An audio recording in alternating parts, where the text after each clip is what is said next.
Les persos fragiles. Et oui, beaucoup de personnes critiquent certains personnages car ils sont plus sensibles que d'autres, ou parce qu'ils pleurent tout le temps. Et ça suffit pour ces personnes de les traiter de fragiles pour autant. Alors que, en vérité, s'ils auraient vécu les mêmes douleurs que certains personnages, ils pleuraient encore plus qu'eux. Mais est-ce que ça suffit de traiter un perso de fragile uniquement parce qu'il pleure tout le temps, parce qu'il est triste? Oui, parce que t'as le droit de pleurer, on a le droit de pleurer. Mais déjà, ce que je vais parler aujourd'hui, ce n'est même pas seulement dans les mangas, parce que c'est clairement dans la réalité. Parce que ce qui se passe avec les persos, ça se passe exactement dans la réalité. Beaucoup de personnes souffrent dans la réalité.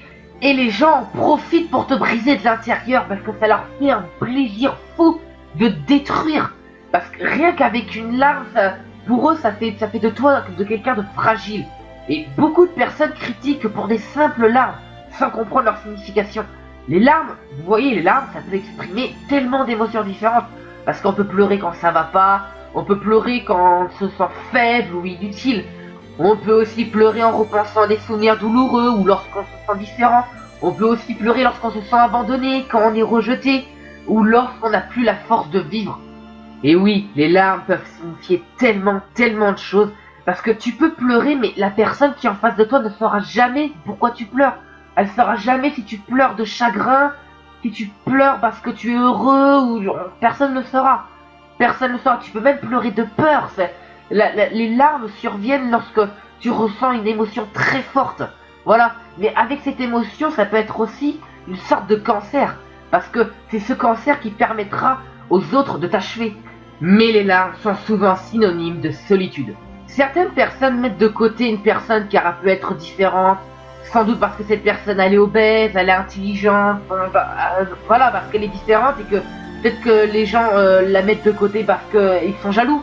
Voilà, ça peut être tellement de choses, mais parfois tu sais même pas pourquoi ils mettent certaines personnes de côté. Mais d'autres personnes préfèrent être seules car ils ne se sentent pas à l'aise avec des personnes normaux, ou encore ils peuvent se sentir différents des autres, donc ils s'isolent du monde en restant fermés dans leur chambre ou dans une pièce sombre, là où ils sont sûrs de ne gêner personne.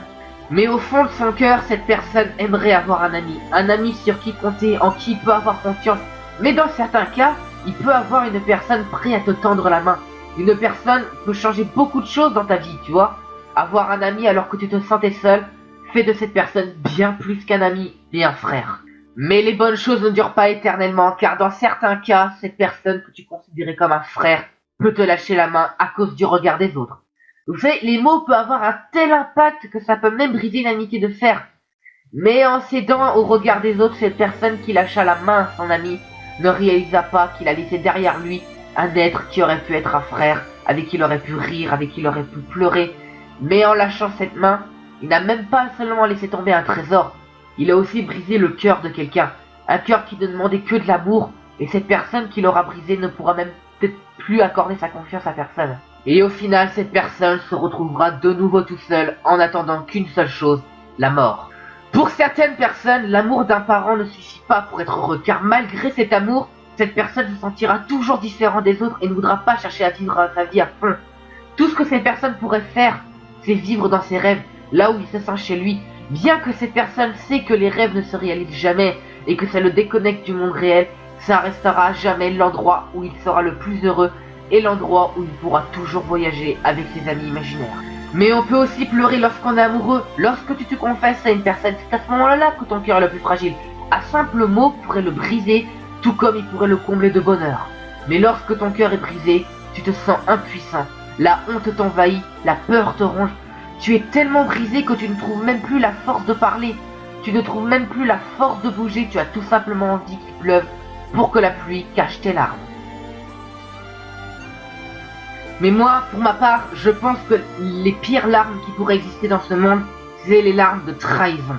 Lorsque tu as confessé ton cœur à un homme ou à une femme, et lorsque tu apprends du jour au lendemain que cette personne t'a trahi en allant voir un autre homme ou en allant voir une autre femme, là tu te sens même pire que brisé, tu as tout simplement envie de mourir.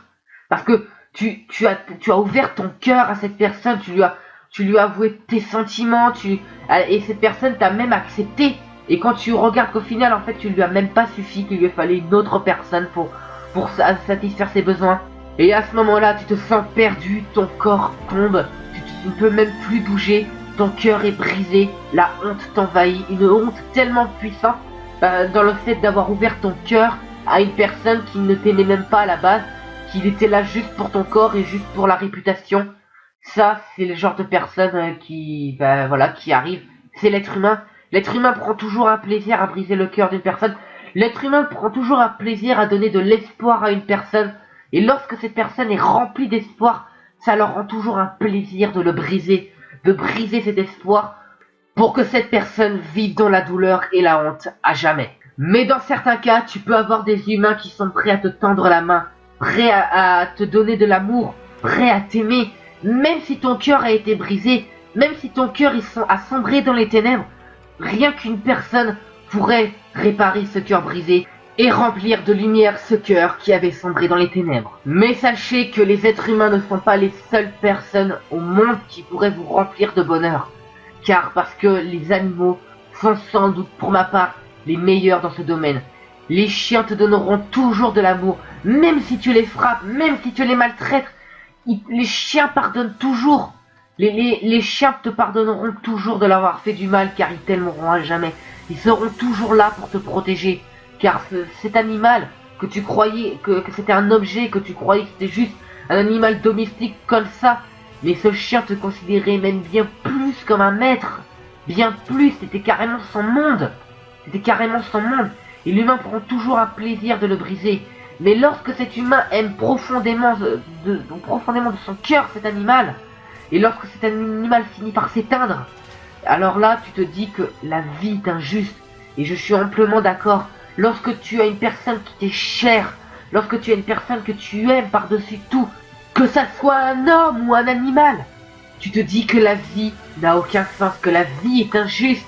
Si tu te dis que si on est venu au monde pour souffrir, quel est l'intérêt de vivre?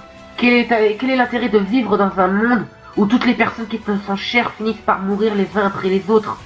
Mais les larmes ne veulent pas dire tous la même chose, car elles peuvent être signe d'un souvenir merveilleux, elles peuvent être signe d'un bonheur intense, du grand amour, d'une forte amitié, d'une grande colère, d'une peur, elles peuvent être signe de plein de choses, les gens. Je sais que beaucoup de personnes vont me dire que j'abuse dans cette vidéo. Et ben moi je vais vous dire que non, parce que tout ce que je viens de dire dans cette vidéo c'est la pure réalité, la pure vérité. Car dans la vraie vie ça se passe exactement comme ça, non voire même ça se passe pire que ça. Pire que ça, il n'y a qu'à regarder notre monde. Parce que je suis désolé, j'ai même été plus gentil dans cette vidéo qu'autre chose, que j'aurais pu dire plusieurs choses qui vous auraient choqué les gens. Car je vais dire un truc, là je vais dire un truc qui est tout simplement vrai les gens. Voilà, on vit dans la réalité, on n'est pas du tout dans un manga. Parce que dans cette réalité, c'est tout simplement une vie, la vie est un poison dans cette réalité. Certaines personnes peuvent vivre heureux et ça j'en suis fier pour eux. Des personnes peuvent vivre heureux même sans argent, ils peuvent vivre heureux, avoir une famille, des personnes qui sont fières de vivre dans un monde, des personnes qui ont des amis sur qui compter, et ça c'est vraiment magnifique pour certaines personnes.